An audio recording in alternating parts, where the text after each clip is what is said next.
Hey, Steph, it is so exciting to be hanging out with you.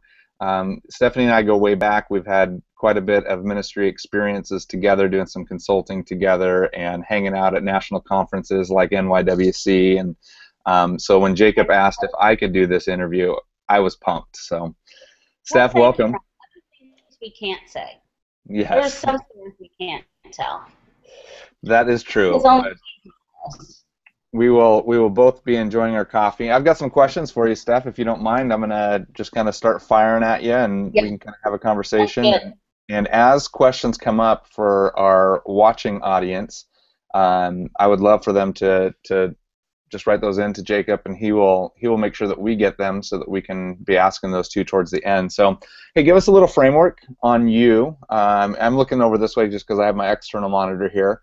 How'd you become a writer, speaker, expert, consultant, and kind of give us that, minute kind of framework of what brought you to where you are now?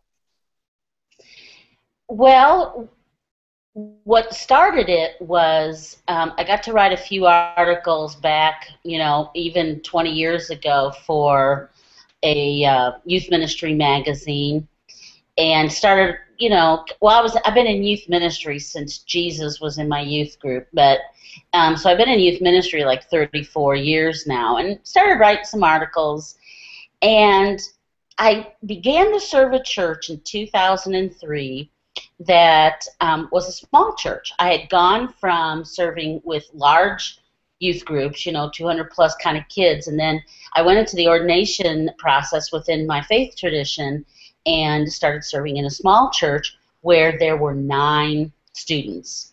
And I didn't know what to do with that. 200 students to 9 students. And I was like, gosh, what's out there? I don't know what to do. I don't know what to study.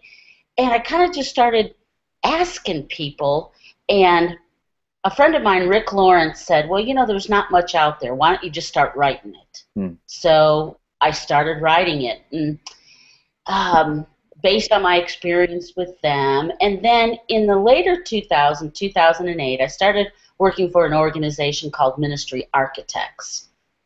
For those of you that don't know, it's a company owned by a guy named Mark DeVries, who wrote Sustainable Youth Ministry. And I worked for them for a while and managed not to get fired. And the small church thing was just kind of growing and growing and growing. And Mark said, why don't you start a small church division for us? And so between putting out some books about small church youth ministry and writing a blog about small churches, and just by outlasting people, I think, Brian, here's where I am, Yeah. And I know exactly. I know Mark well enough to know exactly how that conversation went. It was not just Stephanie do. It would be, Steffi, why don't you just go ahead and start that little organization for us? That's right, Steffi. So tell me, and I get this. Now, what are you most passionate about for small groups now? Like, you get to go and consult with them and stuff like that. If they're overarching, what are you most passionate about when it comes to small church? Yeah, because my world in small church ministry, there's a lot of pieces to it. I consult in small churches through Ministry Architects. I'm doing a lot of training with small churches, like at National Youth Workers. I'm working with a lot of regional offices doing like these year-long cohorts. And I think if I were going to name the thing I'm passionate the most, that would be helping small church people feel like we can do it. We're not inadequate. There's nothing wrong with us. The average church in America is only 76 people. There's as many smaller as there are larger. The average youth group, is like 7 to 8 students. So these folks think that maybe they're doing something less than best, and the reality is they're the majority. So I really like just helping them feel good about what they're doing. They don't have to compete with the big guy. They can just be who they are. And I think once they get a little bit empowered and encouraged by that, then they start being able to sort of incorporate the youth ministry basics that help them be sustainable. Yeah, awesome.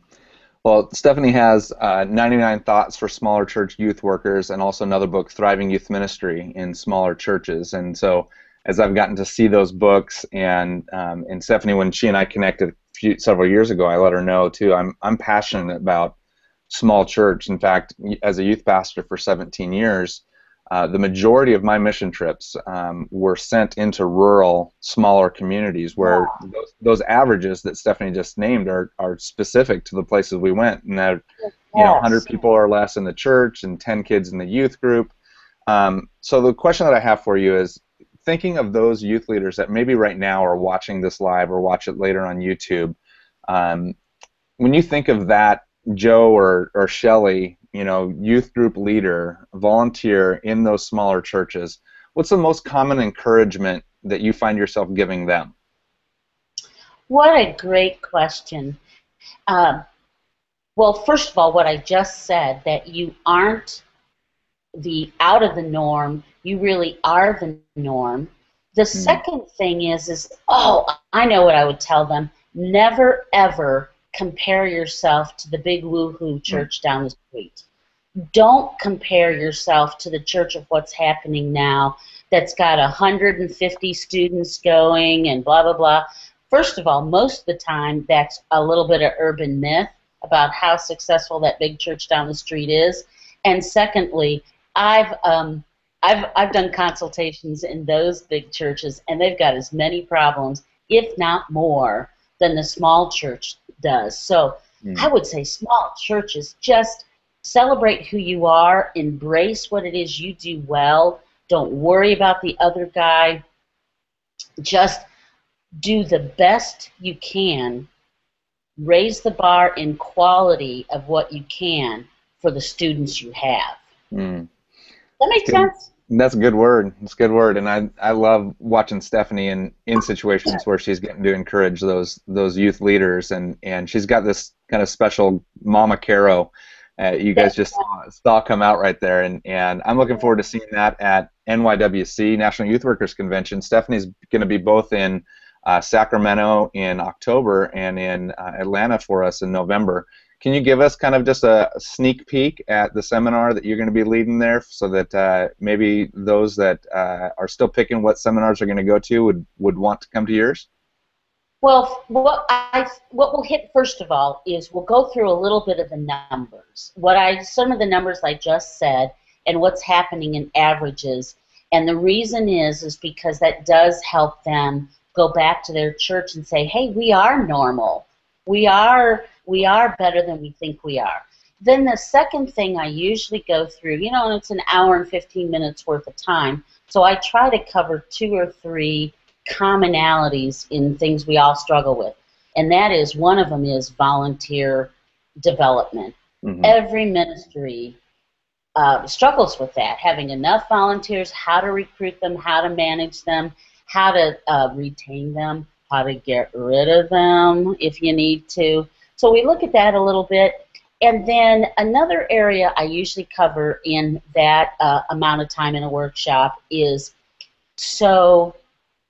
since most of the small churches don't have professional youth workers on staff, how can they make their teaching, their Sunday school time, their youth group time, their small group times better quality? How can you make your teaching times better? And so some tips of, how to make it more engaging, how to be more experiential, so that students feel like, we may only get to meet on Sundays at Sunday school or Wednesday nights. We may not have all these programs, but the programs we do have are really well done, and the adults who lead us are good at what they do. Yeah. So those are usually 2 or 3 of the topics I cover.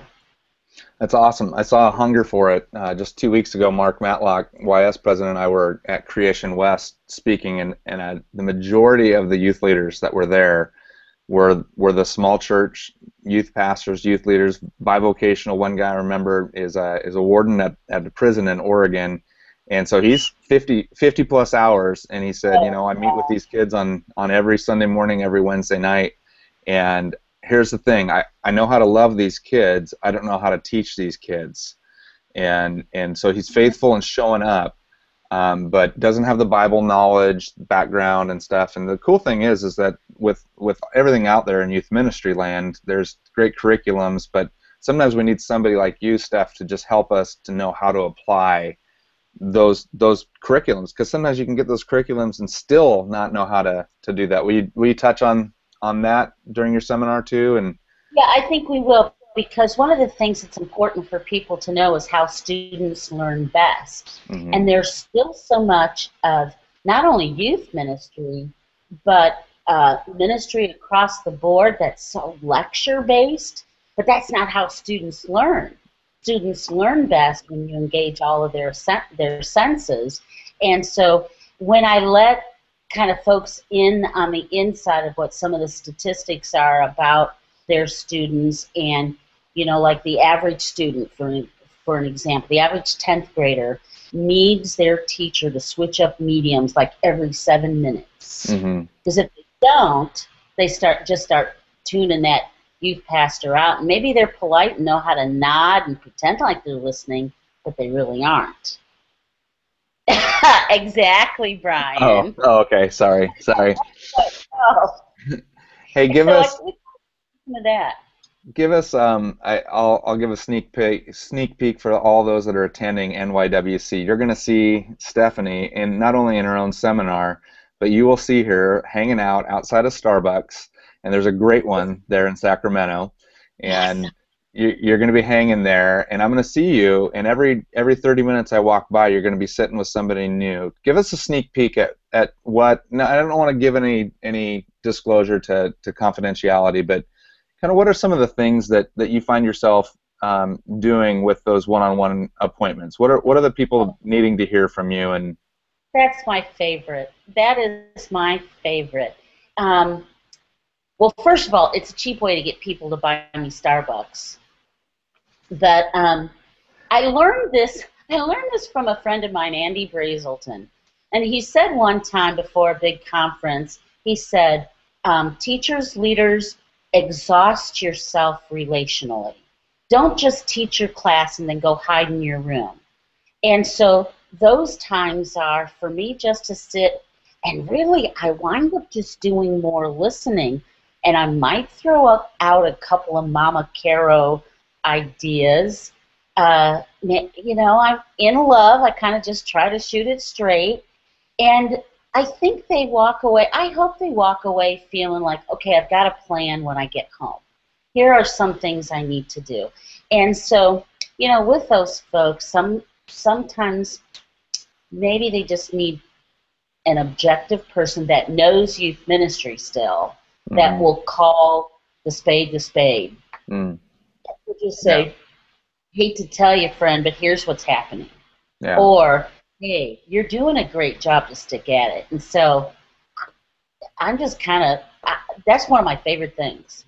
Cool. That and hanging out with you, Brian. Thanks so much. So the question that I would say, there's a lot of commonality in youth ministry, and there would be people that are ministers in large church settings, some that are probably watching this right now, that would make the argument that youth ministry is youth ministry, whether it's small church or large church. And we can say relationally, yes, that's true. Can you name 2 or 3 of the major differences between ministering in a small church and in a large or medium-sized church? Yeah, I can, because you're right. Students are students, and to be honest with you, I don't think students have changed that much in the almost 35 years I've been in youth ministry, which is fascinating since I'm only 37. But I don't think students have changed that much, and how much they just want to know that people love them. The difference between large church ministry and small church is that in a large church setting, you have a wider net of people to pull from. For an example, say you want to put together an expert video of your mission trip. You've got 1,000 people in your church. You're going to have a video guru that's great at editing. When you have a church of 80 people, you just have less of those opportunities. And so I find a lot of it's in resourcing. And the other thing that even catches me by surprise is I still run across in the cohorts that I work with that there are some people, some churches that need to go back to the basics. What happens? What happens at a typical youth group? I don't know. What do you do at youth group? And they have to ask those in safe settings. Because if they ask them in a setting where the big giants of youth ministry are, they probably wouldn't ask those. Mm-hmm. And so with small church, you never assume that they know something, and you want to gently walk with them. And the other thing is that they just have less available. Yeah. You know, if I said, well, do you go to National Youth Workers Convention? They may or may not have heard of that because the stuff doesn't come across their desk because they don't have a desk at the church. So that's one of the big differences. Yeah, which is actually one of the questions that I wanted to ask, and I'm just going to give this as kind of one of my last ones, and we're going to go to the Q&A from people as well. But speaking of the National Youth Workers Conventions, some could say the same thing, that this is really for the big church. This is really for the you know, the happening youth group, you know, in the larger cities and stuff like that. How can something like NYWC benefit a small church? And maybe there's a small church elder or senior pastor watching this and going, you know, should I really prioritize the dollars to send my lay youth leader to this type of thing? You know, it's a great question, because to send a team from a small church, that's a big expenditure. But it's the best and quickest way to educate a team of lay people, especially when you don't have the quote-unquote expert youth worker on staff. So I think you look at what your church and your ministry needs, and you look at all those things that are being offered, and you divvy up who needs to go to what. Now, one of the things I would love, but I don't really know how, you know, I'm just so glad to be there. I wish there were more time at National Youth Workers focused on just small churches, so we could have at least 4 hours maybe to pour into them, or 8 hours, kind of make it a college course crammed all together, because these folks generally don't get to go to a conference very often. Having said that, I think divide and conquer, taking good notes, maybe getting recordings, and then sharing them with the whole team back at church is the best way to go for a small church.